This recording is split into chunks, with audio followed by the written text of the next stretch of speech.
베드로전서 4장 7절부터 11절을 제가 대신 봉독해 드리겠습니다. 하나님의 말씀을 들으십시오. 만물의 마지막이 가까이 왔으니 그러므로 너희는 정신을 차리고 근신하여 기도하라. 무엇보다도 뜨겁게 서로 사랑할지니 사랑은 허다한 죄를 덮느니라. 서로 대접하기를 원망 없이 하고 각각 은사를 받은 대로 하나님의 여러 가지 은혜를 맡은 선한 청지기 같이 서로 봉사하라. 만일 누가 말하려면 하나님의 말씀을 하는 것 같이 하고 누가 봉사하려면 하나님이 공급하시는 힘으로 하는 것 같이 하라. 이는 범사에 예수 그리스도로 말미암아 하나님이 영광을 받으시게 하려 함이니 그에게 영광과 권능이 세세에 무궁하도록 있느니라. 아멘. 우리를 포함해서 보통 이 세상 사람들은 간혹 이런 말들을 하는 것 같습니다. 이 세상을 가리켜서 말세야 말세라는 말을 종종 하죠. 우리도 그런 말을 한 적이 있으리라 생각합니다. 근데 사람들이 결코 하지 않는 말이 뭔지 아십니까? 그러니까 말세야 말세라고는 하지만 천국이야 천국 이런 말은 결코 하지 않는 거죠. 왜 그럴까요? 이 세상 사람들이 보기에 말세야 말세라고 하는 것은 그만큼 그들의 눈에도 신앙이 없다 할지라도 그들의 눈에도 이 세상이 악하고 또 불의하고 뭔가 깨트려져 있기 때문에 그렇게 말하는 거겠죠. 그렇기 때문에 사람들은 천국이야 천국 이렇게 말하지 않고 늘 말세야 말세 이렇게 말한다는 것입니다. 그런데 이는 사실 지금 시대만이 아니라 제가 과거에 살진 않았지만 옛날 옛적부터 사람들이 했던 말이 아니겠습니까? 과거에도 사람들은 이 세상을 보면 분명히 말세다 말세라고 했을 것 같습니다. 그러니까 이는 무엇을 보여줄까요? 그러니까 옛날이나 지금이나 세상은 별로 달라진 게 없다. 세상은 여전히 악하고 불의하고 깨트려져 있어서 사람들이 고통을 당하고 그래서 모든 이들이 말세다라고 말하는 세상이 우리가 사는 세상이라는 것을 우리가 깨닫게 되는 거죠. 근데 그 사람들이 말세다 말세라고 하는 것은 단지 그들의 어떤 주관적인 평가나 느낌만이 아니라 성경이 분명하게 우리에게 말하는 바입니다. 성경은 지금 우리가 살고 있는 이 시대를 말세, 종말의 때 이렇게 말하는 거죠. 7절 말씀 한번 다시 보십시오. 만물의 마지막이 가까이 왔으니 즉 말세라는 거죠. 그러므로 너희는 정신을 차리고 근신하여 기도하라 이렇게 말합니다. 성경은 만물의 마지막이 가까이 왔다. 이제 끝날이 임박했다. 우리에게 이렇게 알려주는데요. 그런데 사실 지금 사도 베드로가 이 세상의 마지막 날이 가까이 왔다라는 말을 하고 그 당시 성도들이 이것을 듣지 않았겠습니까? 근데 지금 이 세상 마지막 날이 가까이 왔다라고 말했던 때가 언제입니까? 지금으로부터 2000년 전입니다. 그러면 우리는 보통 이렇게 생각을 하죠. 그때도 말세고 지금도 말세라면 이 말세가 너무 긴 거 아닌가 이런 생각을 할 수 있지 않겠습니까? 그래서 이거 맞는 거 맞아? 이런 생각을 우리가 아마 좀 과거에 하셨을지도 모르겠습니다. 저도 이제 그런 생각을 한 적이 있는 것 같은데요. 근데 우리가 이런 생각을 하는 것은 사실 성경이 말하는 이 말세를 마치 시한부 종말론처럼 이렇게 오해하기 때문에 그런 성경의 말세를 우리가 잘 이해하지 못하는 측면이 있습니다. 성경에 따르면 이 마지막 때의 말세는 언제부터 시작이 되냐면 그리스도께서 죽으시고 부활하심으로 구원을 이루시고 40일 후에 하늘로 오르시지 않았습니까? 그래서 이 말세라는 것은 그리스도께서 승천하신 이후에 시작이 되는 거죠. 그래서 그리스도께서 다시 오실 그 날까지의 기간을 가리켜 성경은 마지막 때 말세라고 부르는 것입니다. 그래서 성경은 이런 이유로 그리스도께서 승천하신 이후에 모든 시대마다, 모든 사회마다 마지막 때가 가까이 왔다, 이렇게 말을 하는 거죠. 왜 그럴까요? 왜냐하면 예수님께서 심판자로 이 세상에 반드시 오시는데 주께서 말씀하시는 것처럼 그 날과 그 때는 누구도 모른다. 하나님만이 아신다. 그러니까 어찌됐든 그 날과 시는 알 수 없지만 그리스도께서 반드시 오시고, 그리고 그때가 되면 그 주께서 모든 것들을 심판하실 것인데, 지금이라도, 오늘 밤이라도 주께서 이 세상에 다시 오시고 이 세상 모든 것들이 끝날 수 있기 때문에 어떤 면에서는 과거에도 마지막 때가 가까이 왔던 거고 지금도 마지막 때가 가까이 온 것과 같다는 거죠. 이해하십니까? 더 좀 쉽게 이해를 돕기 위해서 예를 한번 들겠습니다. 우리는 어찌됐든 지금 분단국가에서 살고 있지 않습니까? 그런데 이런 상상을 한번 해봅시다. 만약 북한이 우리에게 이런 선전포고를 했다고 해봅시다. 올해 2023년도 12월 31일에 우리는 너희를 쳐들어갈 거다, 이렇게 선전포고를 했다고 해봅시다. 그러면 그때부터 우리는 이제 어떤 감정을 갖게 될까요? 어떤 마음과 생각을 갖게 될까요? 그러니까 12월 31일이 다가오면 다가올수록 우리는 마지막 때가 가까이 오고 있구나. 이 나라의 끝날이 지금 다가오고 있구나. 왜냐하면 전쟁이 나면 현대전 같은 경우는 거의 이제 대부분이 파괴되고 죽는 것 아닙니까? 그러니까 그 날이 점점점 다가올수록 우리는 마지막 때가 다가오고 있구나, 이렇게 느끼겠죠. 근데 한번 이렇게 생각을 해봅시다. 북한이 우리는 12월 31일에 너희를 쳐들어갈 것이 아니라 그 날을 안 알려줄 거야. 근데 우리는 반드시 너희를 쳐들어갈 거고 그 날과 시는 너희도 모르고 우리도 모르고 오직 우리의 수령 대신 김정은만 안다. 뭐 이런 식으로 하면 우리는 이제 하루하루를 어떻게 살아가겠습니까? 그러니까 당장이라도 북한이 쳐들어올 수 있으니까 일단 선전포고를 했잖아요. 근데 그 날과 그 시는 너희는 모르지만 반드시 쳐들어갈 거다 하니까 우리는 매일매일이 마지막 때가 다가오고 있구나, 이렇게 생각을 하게 된다는 거죠. 근데 성경이 오늘 7절 말씀이 만물의 마지막이 가까이 왔다. 그러니까 2000년 전에도 만물의 마지막이 가까이 왔고 지금도 만물의 마지막이 가까이 온 것은 주께서 오늘이라도 이 금요기도회가 끝난 바로 그 순간에도 오실 수 있기 때문에 우리에게는 늘 어떤 면에서 마지막 때가 임박한 거죠. 그래서 성경은 우리에게 어떤 삶을 촉구합니까? 7절 이어서 한번 보십시오. 만물의 마지막이 가까이 왔으니 그러므로 너희는 정신을 차리고 근신하여 기도하라, 이렇게 말씀을 하는 거죠.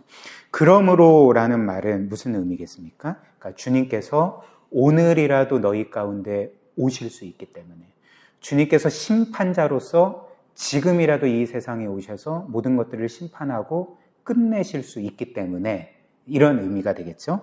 그래서 이제 정신을 차리고라고 말하죠. 여기에서 정신을 차리고라는 것은 올바른 정신을 가져라는 말입니다. 헬라어의 뜻이요. 그리고 이어서 근신하여라고 말하는데 이 근신하여라는 헬라어 단어는 기본적으로 술 취하지 않는 상태를 의미하거든요. 그러니까 뭘 의미할까요?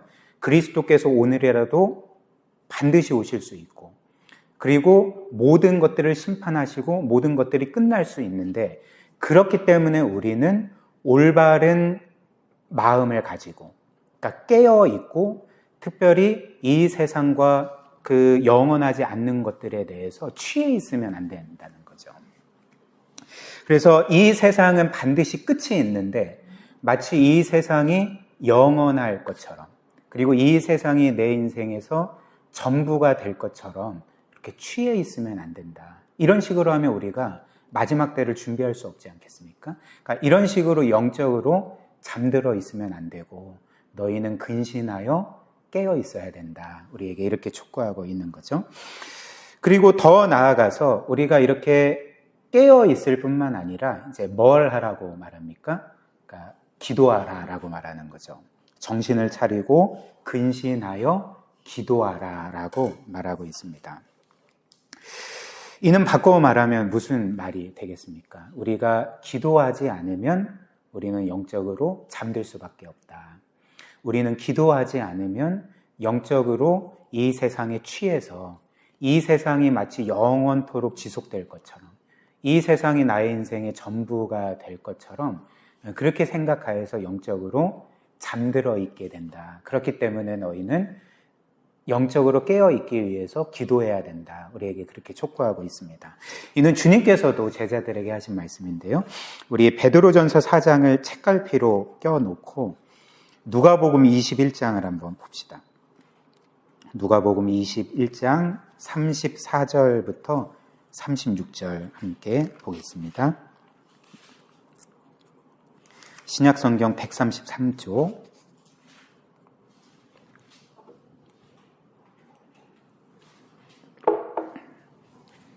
누가복음 21장 34절부터 36절 보면 주께서 이 마지막 날 그 말세에 대해서 경고하시면서 제자들에게 이렇게 말씀을 하시는 거죠. 한번 보십시오.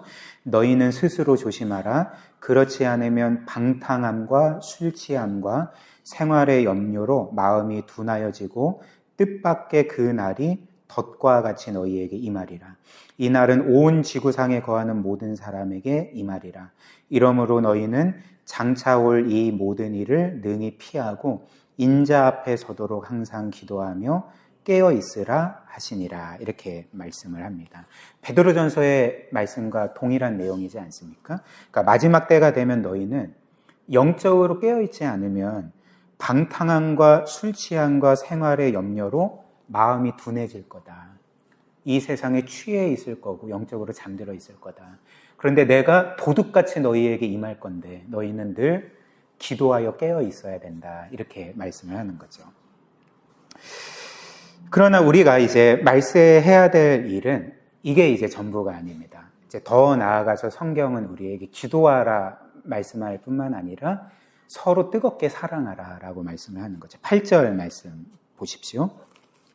다시 베드로전서로 넘어가서 8절입니다. 무엇보다도 뜨겁게 서로 사랑할지니 사랑은 허다한 죄를 덮느니라. 이렇게 말하죠. 특별히 성경은 그 뜨겁게 서로 사랑할지니라고 할 때 무엇보다도라고 말합니다. 무엇보다도. 이제 뭔 말일까요? 그러니까 최고의 우선순위를 여기에 둬서 사랑하는 거에 둬서 너희가 서로 뜨겁게 사랑해야 된다.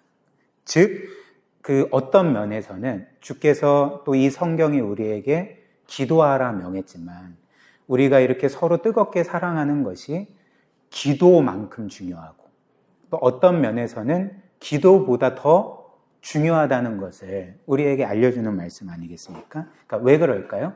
왜냐하면 사실 우리가 이렇게 기도하는 목적도 주께서 말씀하신 것처럼 하나님을 사랑하고 또 이웃을 사랑하는 그 목적을 가지고 해야 되는 일이기 때문에 이 성경은 말세에 기도할 뿐만 아니라 무엇보다도 너희는 서로 뜨겁게 사랑하라 이렇게 말씀을 하는 거죠. 그런데 사실 우리는 보통 신앙생활을 하면서 가장 우선순위에 두는 것, 가장 중요하게 여기는 것이 무엇입니까? 우리는 보통 우리 개인의 경건 생활을 가장 중요하게 생각하지 않습니까? 그래서 내가 기도 생활과 말씀 생활을 잘하고 그리고 뭔가 하나님의 은혜를 누리고 또 영적으로 성장해 가는 그런 일들을 어떤 면에서 우리 신앙에 가장 최우선 순위로 두실 것입니다. 근데 이거는 나쁜 게 아니라 말 그대로 이제 가장 중요한 일이기는 하죠. 그러나 이제 문제는 무엇일까요? 우리가 이렇게 개인의 경건 생활을 최우선 순위로 두고 최선을 다할지라도 그것만 하면 안 된다는 거죠. 그것만 하면 안 된다는 거죠. 왜냐하면 우리가 그것만 하면, 즉 우리의 어떤 영적인 유익을 위해 말씀 생활을 하고 기도 생활을 하고 혹은 내가 나의 인생의 어떤 필요와 문제 해결을 위해서 기도하고 또 내가 뭐 예배를 통해서든지 말씀 생활을 통해서든지 기도 생활을 통해서든지 나 개인의 은혜 받는 것만 내가 중요하게 여긴다면 이제 그것은 사실 나만을 위한 삶이 되는 것이고 어떤 면에서는 자기 사랑의 또 다른 표현이 되지 않겠습니까? 그러니까 이 신앙생활이라는 것이 그것 자체로 너무나도 귀하고 보물과 같고 가장 중요한 일이지만 그것이 우리만을 위한 일이라면 그것은 이제 우리의 이기적인 자기 중심성의 또 다른 표현이 될 수밖에 없다는 거죠. 그렇기 때문에 우리가 하나님 말씀을 읽고 묵상하고 알아가는 것, 그리고 하나님과의 그 친밀한 교제 가운데 그분의 그 은혜를 누리는 것, 이 모든 목적들이 우리만을 위한 것이 아니라 오늘 성경이 알려주는 것처럼 내가 하나님을 사랑할 뿐만 아니라 지체들을 사랑하기 위해서, 특별히 서로 뜨겁게 사랑하고 함께 이 공동체와 교회를 세워가기 위해서 우리는 우리의 신앙생활을 해야 된다는 것입니다. 그리고 8절은 이제 이런 우리의 사랑이 허다한 죄를 덮는다 이렇게 말하죠. 사랑은 허다한 죄를 덮느니라. 바꿔 말하면 뭐가 될까요?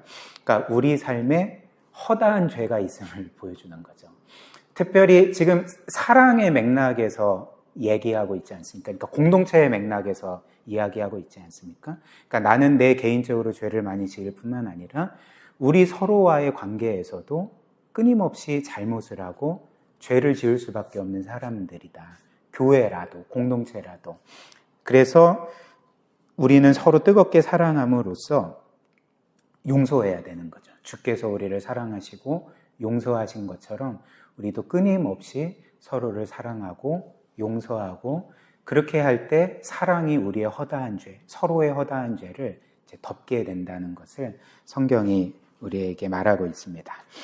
그리고 이제 마지막으로 우리는 그 사랑으로 서로를 섬겨야 되는 거죠. 9절부터 11절입니다.